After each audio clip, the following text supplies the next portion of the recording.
അല്ലെ കൊച്ചി കാണാൻ വരുന്നവരൊക്കെ ഒരു തവണയെങ്കിലും വന്ന് ഭക്ഷണം കഴിക്കുന്ന രീതിയിലേക്ക് ഇത് മാറി. ലാസ്റ്റ് 10 ഇയേഴ്സൊക്കെ ആയിട്ടുള്ളൂ പലർക്കും ഒറ്റയ്ക്ക് എന്തും ചെയ്യാൻ പറ്റും. അങ്ങനൊരു ഇന്ത്യയിലെ സാമ്പത്തിക സ്ഥിതി, ഇന്ത്യയിലെ മാർക്കറ്റ് തന്നെ അങ്ങ് മാറി. ഇത് തുടങ്ങാൻ വേണ്ടി 10 വർഷം എടുത്തു. അതാണ് എൻ്റെ ഏറ്റവും വലിയ രസം. കേരളത്തിലേക്ക് വന്നത് നല്ലൊരു ഡിസിഷനായിരുന്നു. ശരിക്കും എപ്പോഴും ഒരു ബാക്കപ്പ് പ്ലാൻ നമുക്ക് എപ്പോഴും ഉണ്ടായിരിക്കണം. ഒരു റിസഷൻ അല്ലെങ്കിൽ ഇങ്ങനെയൊക്കെ ഒരു സംഭവം വരുമ്പോഴാണ് അവിടെ ഓപ്പർച്യൂണിറ്റി ഫ്രഷേഴ്സിന് വരിക. ഒരു ബേസിക് ഗ്രൗണ്ട് ലെവലിൽ നിന്ന് സ്മോൾ സ്റ്റാർട്ട്. ഞാൻ എല്ലായിടത്തും അതാ പറയാം, എപ്പോഴും നിങ്ങളൊരു ബിസിനസ്സാണ് അതിൻ്റെ ഏറ്റവും ലോവസ്റ്റ് ലെവലിൽ നിന്ന് തുടങ്ങുന്നതാണ് ഏറ്റവും ബെസ്റ്റ്. ഇത് എക്സ്ട്രീമായിട്ടുള്ള ഏറ്റവും വലിയ കാര്യം. നിങ്ങളുടെ ഒരു ബിസിനസ് തുടങ്ങി നിങ്ങളുടെ ചിലവുകൾ ആ ബിസിനസ് വഹിക്കുകയാണ് ആദ്യത്തെ മാസം തന്നെ എന്ന് പറയുന്നതാണ് ഏറ്റവും വലിയ ഗ്രേറ്റ് സക്സസ്. കുറേ കൂടെ ഇൻവെസ്റ്റ് ചെയ്യുന്ന ഈ ഹ്യൂമൻ ആൾക്കാരിലേക്ക് ഇൻവെസ്റ്റ് ചെയ്താൽ അത് ലോങ് ടൈമാണ്.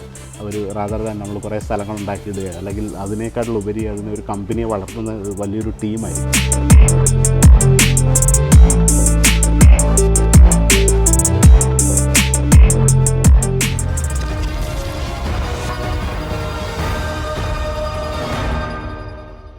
മനസ്സും വയറും ഒരുപോലെ നിറയ്ക്കാൻ ഒരേ ഒരു കാര്യമേ ഈ ലോകത്തുള്ളൂ. അത് രുചികരമായ ഭക്ഷണമാണ്.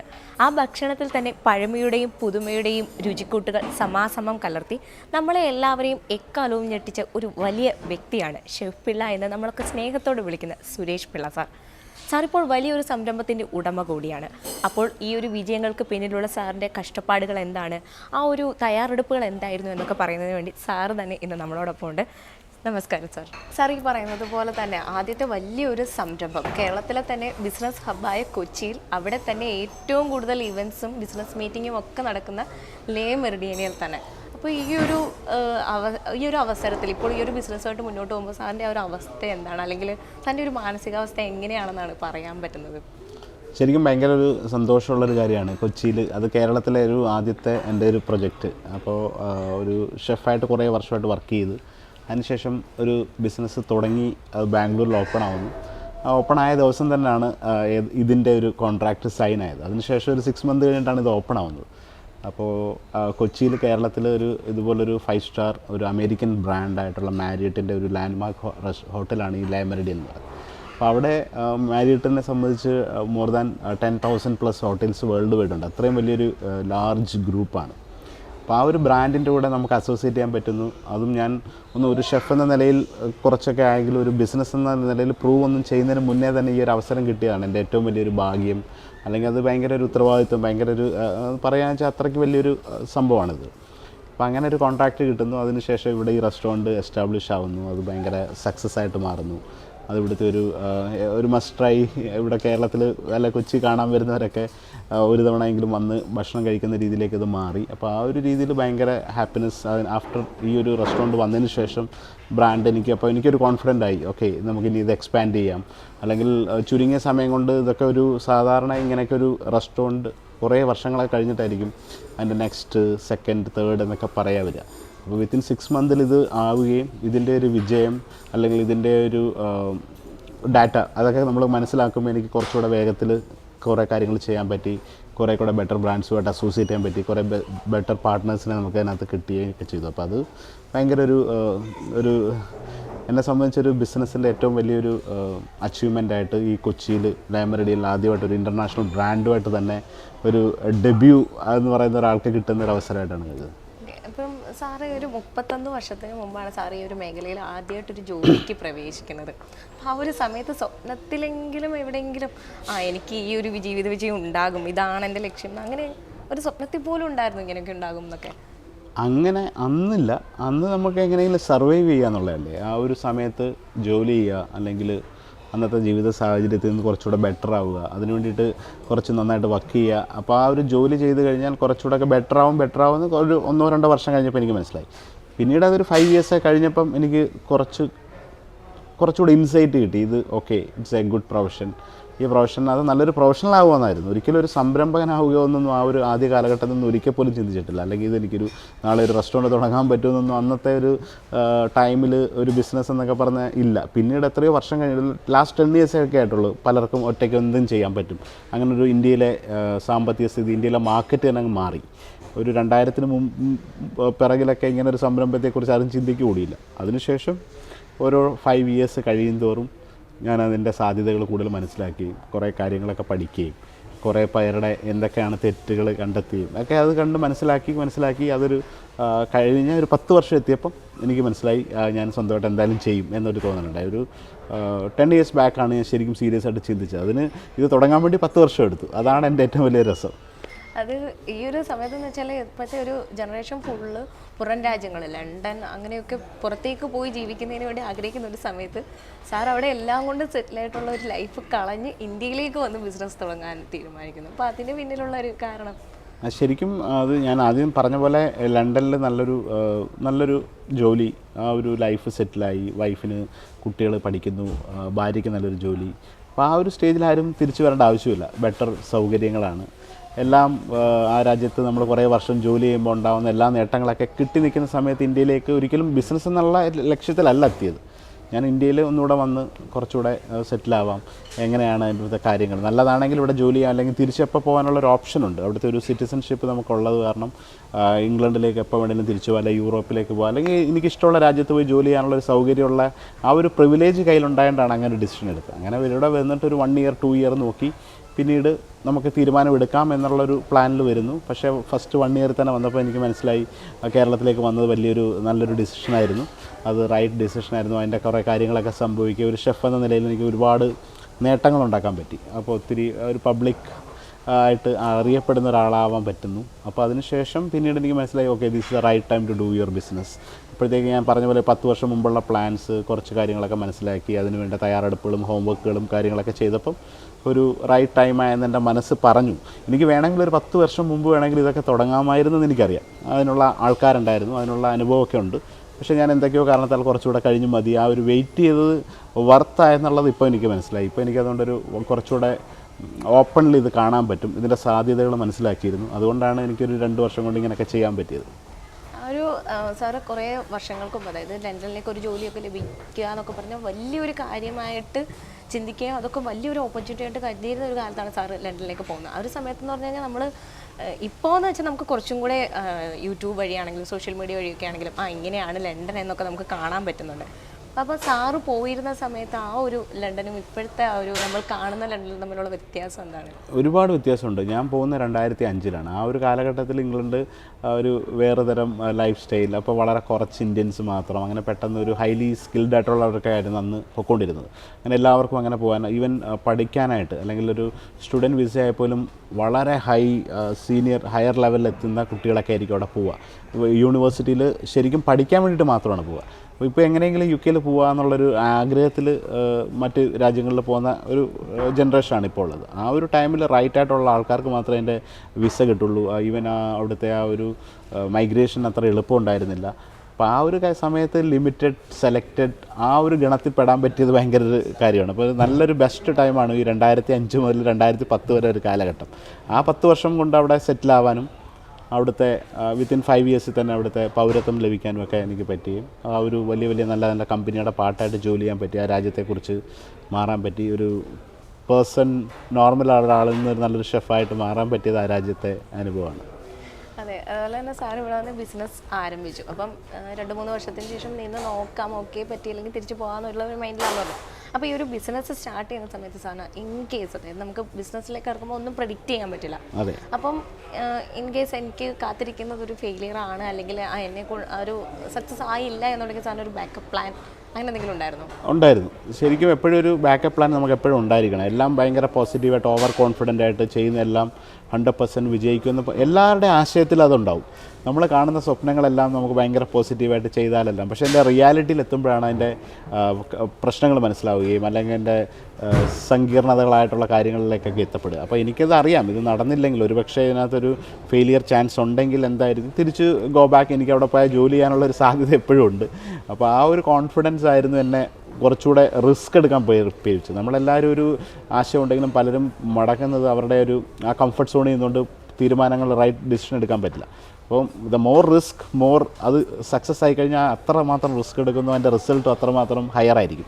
അതുപോലെ ആയിരിക്കും ഫെയിലിയറിൻ്റെ അളവും. ഭയങ്കര റിസ്ക് എടുത്തിട്ട് ഫെയിലിയർ ആയാൽ അത്രയും വലിയ ഫെയിലിയർ ആയിരിക്കും വരിക. അപ്പോൾ കുറച്ച് കൂടുതൽ റിസ്ക്കൊക്കെ കുറച്ച് പ്ലാൻ ചെയ്ത് വേണമെങ്കിൽ ഇത് കിട്ടും, അങ്ങനെ ചെയ്യാം ഞാൻ. പക്ഷേ വളരെ ഓപ്പണായിട്ട് അതെന്തായാലും വരുന്നത് കാണാം, നമുക്കറിയാം ഇതിൻ്റെ സാധ്യത ഇതൊക്കെയാണ്, എവിടേക്കാണ് ഫെയിലിയർ ആവാൻ പറ്റുക എന്നുള്ള കാര്യങ്ങൾ അറിയാമായിരുന്നു. അപ്പോൾ അതിനെ പ്രിവെൻറ്റ് ചെയ്തിട്ടുള്ള കാര്യങ്ങൾ ചെയ്തു. അപ്പോൾ അത് കറക്റ്റ് റൈറ്റായിട്ട് വന്നു.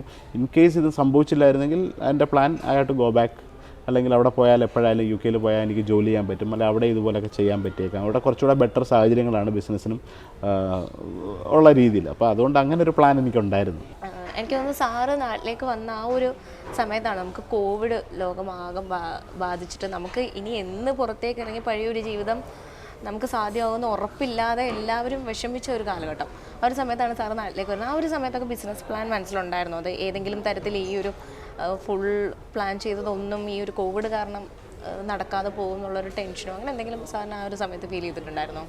ഒരിക്കലും അങ്ങനെ ഒരു ടെൻഷനില്ല. ഞാൻ ആക്ച്വലി വരുന്ന സമയത്ത് ആണ് ഫ്ലഡായിരുന്നു ആദ്യത്തെ ചലഞ്ച്. ഫ്ലഡ് ടൈം വലിയൊരു സംഭവമായിട്ട് ഞാൻ വന്ന് നെക്സ്റ്റ് 2 മന്ത്സിലാണ് ഇവിടെ 2 to 3 മന്ത്സിലാണ് ഫ്ലഡ് സംഭവിച്ച വലിയ. അതിനുശേഷം കുറച്ചുകൂടെ കഴിഞ്ഞിട്ടാണ് കോവിഡ് വരിക.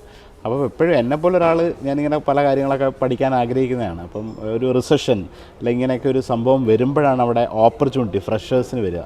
ഒരു പ്രശ്നമുള്ളപ്പം അങ്ങനെ ഒരു പ്രശ്നം ഇങ്ങനെ അത് യൂണിവേഴ്സ് ഇങ്ങനെ വരുത്തുന്നതാണ് റീഫ്രഷ് ചെയ്യാൻ വേണ്ടിയിട്ട്. അന്ന് എനിക്ക് തോന്നിയിട്ടുണ്ട് ഓരോ സ്ഥലത്ത് ഓരോ സംഭവങ്ങൾ ഇങ്ങനെ ഒരു കലാമിറ്റി അല്ലെങ്കിൽ പലതും തന്നെ ഒന്ന് റീഫ്രഷ് ആവുകയാണ്. ഇപ്പോൾ കോവിഡ് വന്ന് പലതും റീഫ്രഷായി, പലർക്കും ഭയങ്കരമായ ആഘാതങ്ങളുണ്ടായി, പലർക്കും ഭയങ്കര അതൊരു ന്യൂ ബിസിനസ്സായിട്ട് മാറി.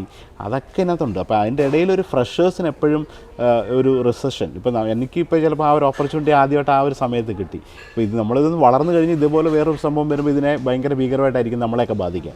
പക്ഷേ ആ ഒരു ഓരോ പ്രശ്നം നടക്കുമ്പോഴായിരിക്കും ഫ്രഷേഴ്സിന് അവിടെ ഒരു ചാൻസ് വരിക. അപ്പോൾ ഒരു സ്ട്രോങ് പ്ലെയേഴ്സ്, നമ്മൾ ഒരു സ്ട്രോങ് പ്ലെയറായിട്ട് നിൽക്കുമ്പം അവിടെ ഒരു പ്രശ്നം വരുമ്പോൾ അവിടെ വലിയ വലിയ പ്രശ്നങ്ങളായിരിക്കും വരിക. അപ്പോൾ ഒരു തുടക്കക്കാർക്ക് അത് വലിയൊരു ഓപ്പർച്യൂണിറ്റിയാണ് ബിസിനസ്സിൽ. ഒരു റിസഷൻ വന്നാലോ അല്ലെങ്കിൽ ഇങ്ങനെയൊക്കെ ഒരു മേജറായിട്ടുള്ള എല്ലാവരെയും ബാധിക്കുന്ന പ്രശ്നം വരുമ്പം അവിടെ ഒരു പുതിയ ബിസിനസ്സിൻ്റെ സാധ്യതയാണ് എന്നെ സംബന്ധിച്ച് കാണും. അപ്പോൾ എനിക്ക് എപ്പോഴും പറയാനുള്ള പുതിയ ആൾക്കാർക്ക് വരാൻ പറ്റിയ ഏറ്റവും വലിയൊരു മാർഗ്ഗം ഇങ്ങനെയൊക്കെയുള്ളൊരു വലിയ പ്രശ്നങ്ങളുള്ളപ്പം അവിടെ മറ്റുള്ള എല്ലാവരും ഒന്ന് പതറുന്ന സമയത്ത് പുതിയ ആൾക്കാർക്ക് ട്രൈ ചെയ്യാൻ പറ്റിയ വൺ ഓഫ് ദ ബെസ്റ്റ് ടൈമാണ്.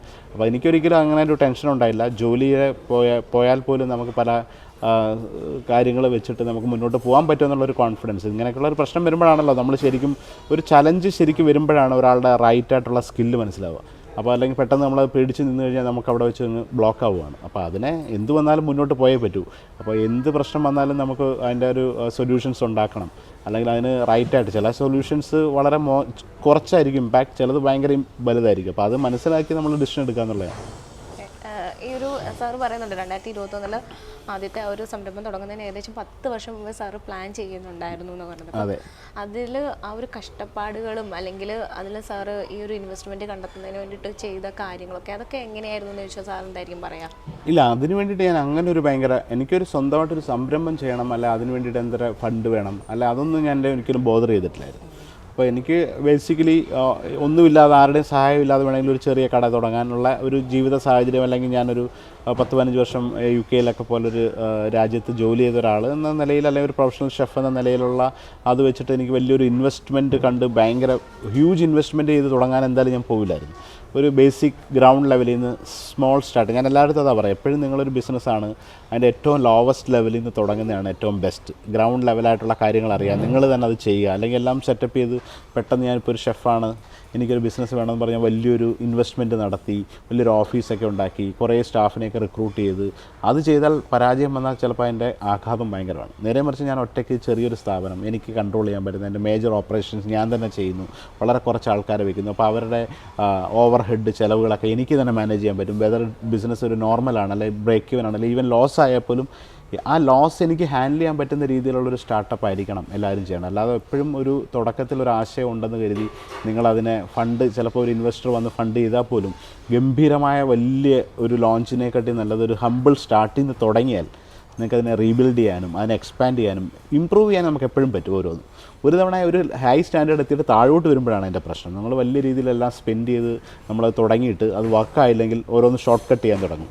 കുറേ ആൾക്കാരെ കട്ട് ചെയ്യേണ്ടി വരും, അല്ലെങ്കിൽ കുറേ സാധനം വലിയ എക്സ്പെൻസീവ് ആയിട്ടുള്ള സാധനം വിൽക്കേണ്ടി വരും. അങ്ങനെയൊക്കെയുള്ള പല സംഭവങ്ങളുണ്ട്. പക്ഷേ നിങ്ങളുടെ ഏറ്റവും കയ്യിലിരിക്കുന്നത് വെച്ച് തുടങ്ങി ബിസിനസ് വർക്കായി അല്ലെങ്കിൽ അത് കറക്റ്റ് റൈറ്റായാൽ ഓൾവേസ് റൂം ടു ഇമ്പ്രൂവ്മെൻ്റ് ആണ്. അപ്പോൾ അതാണ് എൻ്റെ പോളിസി. സോ ഞാൻ അങ്ങനെ അത്ര അതൊരു വറിയായിട്ടല്ല ചെയ്തത്. അല്ല, ആ ഒരു സമയത്ത് സാറിൻ്റെ ഒരു വരുമാനത്തിൽ നിന്ന് ഇൻവെസ്റ്റ് ചെയ്യേണ്ടി വന്നു കഴിഞ്ഞാൽ എനിക്ക് വേണം എന്ന് വെച്ചിട്ട് സാറ് സേവ് ചെയ്യുന്നുണ്ടായിരുന്നു ആ ഒരു സമയത്ത്? യെസ്, അതുണ്ടായിരുന്നു. അപ്പോൾ ആ ഒരു സേവിങ്ങിൽ എനിക്ക് സ്വന്തമായിട്ട് ചെയ്യാനുള്ള പ്ലാനായിരുന്നു. ബട്ട് ടച്ച് വുഡ് എനിക്ക് അതിൻ്റെ ആവശ്യം വന്നില്ല. അപ്പോൾ തന്നെ എനിക്ക് റൈറ്റ് ആയിട്ടുള്ള പാർട്ട്നേഴ്സിനെ കിട്ടി. അപ്പോൾ അതിൻ്റെ റൈറ്റ് ആയിട്ടുള്ള ഇൻവെസ്റ്റ്മെൻറ്റ് വന്നു. അപ്പോൾ റൈറ്റ് ഇൻവെസ്റ്റ്മെൻറ്റ് റൈറ്റ് ടൈമിൽ നമ്മളത് പിച്ച് ചെയ്ത് ഈ പറഞ്ഞ ഇൻവെസ്റ്റ് ഉണ്ടെങ്കിൽ പോലും ഞാൻ ഈ ഒരു പോളിസിയാണ് തുടർന്നത്. ഏറ്റവും ലോവിൽ ഏറ്റവും സ്മോൾ സൈസിൽ ചെയ്തു. ആ ഫസ്റ്റ് എനിക്ക് ചെയ്യാൻ പറ്റുന്നതും എനിക്ക് അഫോർഡ് ചെയ്യാൻ പറ്റുന്നതും അല്ല എൻ്റെ പാർട്ട്ണർക്ക് അഫോർഡ് ചെയ്യാൻ പറ്റുന്ന രീതിയിലുള്ള ബേസിക്കലി ചെയ്യുകയും അത് ഫ്രം ദ ഡേ വൺ മുതൽ സക്സസ് ആയി. അതൊരു ഭാഗ്യമാണ്. അതെപ്പോഴും എല്ലാവർക്കും കിട്ടണമെന്നില്ല. ഒരു ബിസിനസ്സൊക്കെ തുടങ്ങി ഫസ്റ്റ് 1 ഇയർ ചിലപ്പം ബ്രേക്ക് ഈവൻ ആയാൽ തന്നെ വലിയ കാര്യമാണ്.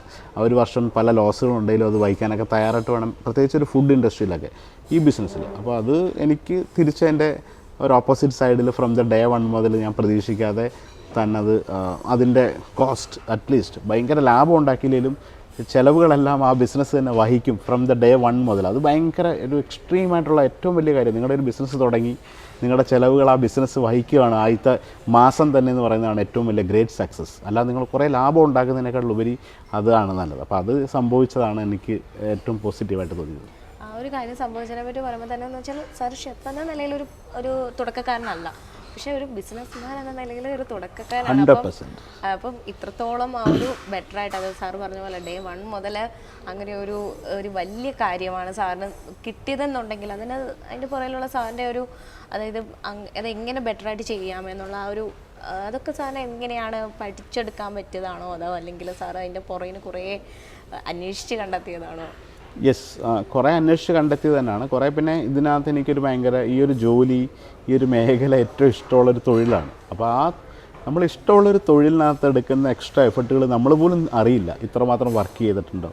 അല്ലെങ്കിൽ ഞാൻ ഇപ്പോഴും നല്ല ഒരുപാട് സമയം ഭയങ്കര ബിസിയായിട്ട് പോവുകയാണ്. അപ്പോൾ അതൊന്നും തന്നെ ഫിസിക്കലി ചിലപ്പോൾ വല്ല ക്ഷീണം ഉണ്ടെങ്കിലും മെൻ്റലി എനിക്ക് ഇതൊന്നും അലട്ടുന്നേ ഇല്ല. അപ്പോൾ മൾട്ടിപ്പിളായിട്ടുള്ള ട്രാവൽ ചെയ്യുന്നുണ്ടാവും പലപ്പോഴും പല സ്ഥലങ്ങളിൽ. ഇത്രയും പ്രൊജക്ട്സൊക്കെ ഉള്ളപ്പം മൾട്ടിപ്പിൾ ടൈം ഒത്തിരി മീറ്റിങ്സൊക്കെ കഴിഞ്ഞിട്ടായിരിക്കും ഒരു ഫൈനൽ പ്രൊഡക്റ്റ് അല്ലെ ഫൈനൽ പ്രൊജക്റ്റ് ഓണാവുക. പിന്നെ അത് ഓണാക്കി അതിനെ എക്സിക്യൂട്ട് ചെയ്തതിനെ ഓപ്പണിങ് ചെയ്യുന്ന പറയുന്നത് വലിയൊരു എഫർട്ടാണ്.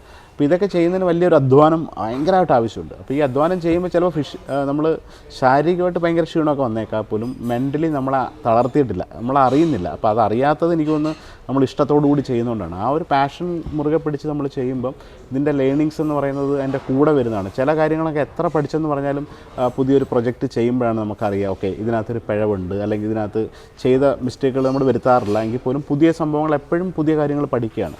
ഒരു സംരംഭകൻ എന്ന നിലയിൽ ഒരു 2 ഇയേഴ്സ് കഴിഞ്ഞിട്ടേ ഉള്ളൂ. അപ്പോൾ അതിൻ്റേതായ രീതിയിൽ എനിക്ക് കൊടുത്തേക്കുന്ന ഒരു ടൈം 10 ഇയേഴ്സാണ്. അപ്പോൾ ഒരു നെക്സ്റ്റ് 8 ഇയേഴ്സാണ് എനിക്കിത് സർവൈവ് ചെയ്യണം.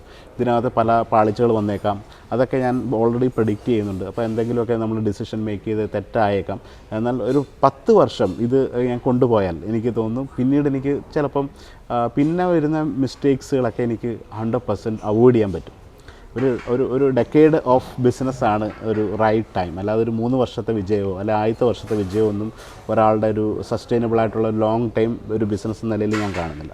അപ്പോൾ ഇനിയുള്ളൊരു 8 വർഷം എൻ്റെ മുന്നിലുണ്ട്. ആ 8 വർഷം എനിക്കിതിനെ കറക്റ്റായിട്ട് മോണിറ്റർ ചെയ്ത് നിയന്ത്രിച്ച് ഞാൻ ഉദ്ദേശിക്കുന്ന ലെവലിൽ കൊണ്ടുപോയാൽ പറ്റിയാൽ നെക്സ്റ്റ് 20 ഇയേഴ്സ് ഓട്ടോമാറ്റിക്കലി അത് പോകാൻ പറ്റുമെന്ന് എനിക്കറിയാം. അപ്പോൾ അതിനനുസരിച്ചുള്ള ഇൻഫ്രാസ്ട്രക്ചർ ആവും, അതിനനുസരിച്ചുള്ള നല്ല സ്ട്രോങ് ടീം അതിൻ്റെ കൂടെ പോകും. അപ്പോൾ ഐ ആം ലുക്കിംഗ് ഫോർ ഇപ്പോൾ 2030 2032 എന്ന് പറഞ്ഞ ഒരു വർഷം ആണ് എൻ്റെ പ്രതീക്ഷ. അപ്പോൾ ആ 2032 കാലഘട്ടം എത്തുമ്പോഴത്തേക്ക് ഒരു പക്ഷേ ഇതൊരു പിന്നെ ഒരു ലെഗസിയിലേക്ക് എത്തും.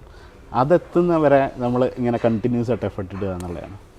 അതായത് സാറ് ഈ തുടങ്ങിയ ഒരു സമയത്ത് സാറിൻ്റെ ജീവനക്കാർ ഏകദേശം 200 പേരായിരുന്നു. അവിടെ നിന്ന് ഇപ്പോൾ ഏകദേശം 3000 പേരിലേക്ക് എത്തി നിൽക്കുന്നു ജീവനക്കാരുടെ എണ്ണം തന്നെ. അപ്പം നമുക്കിടെ എന്ന് വെച്ചാൽ ഈ വലിയൊരു സംരംഭം നടത്തുമ്പോൾ അവർ ഭയങ്കര ആത്മാർത്ഥതയോടെ പ്രവർത്തിക്കണമെന്നുള്ളത് ഒരാവശ്യം തന്നെയാണ്, അല്ലെങ്കിൽ അത്യാവശ്യം തന്നെയാണല്ലേ. അപ്പം അത്രയും പേരെ കണ്ടെത്തി അതിൽ ആത്മാർത്ഥതയുള്ളവരെ തിരഞ്ഞെടുത്ത് ഇങ്ങനെയൊക്കെ അത് ജീവനക്കാരെ തന്നെ അറേഞ്ച് ചെയ്യുന്നതിന് വേണ്ടിയിട്ടുള്ള അതിനുവേണ്ടി സാർ സ്വീകരിച്ചൊരു മാർഗം എന്തായിരുന്നു എന്നൊക്കെ ചോദിച്ചാൽ? ശരിക്കും ഞാൻ 30 പേരായിട്ടാണ് തുടങ്ങിയത്. ഇപ്പോൾ ഒരു 750. ഇനിയിപ്പോൾ ഈ വരുന്ന പുതിയ പ്രൊജക്റ്റൊക്കെ എത്തുമ്പോഴായിരിക്കും ആ നമ്പർ എത്തുക. ഈ പറഞ്ഞ പോലെ ആത്മാർത്ഥമുള്ളവരെ മാത്രമൊന്നും തിരഞ്ഞെടുക്കാൻ പറ്റില്ല. നമുക്കതൊരു ഓപ്പണായിട്ട് തന്നെ വിടുക. അതിനകത്ത് നല്ല ആത്മാർത്ഥമുള്ളവർ, നല്ല രീതിയിൽ വർക്ക് ചെയ്യുന്നവർ നമ്മുടെ കമ്പനി വന്നിട്ട് മോശമായിട്ട് ചെയ്തേക്കാം.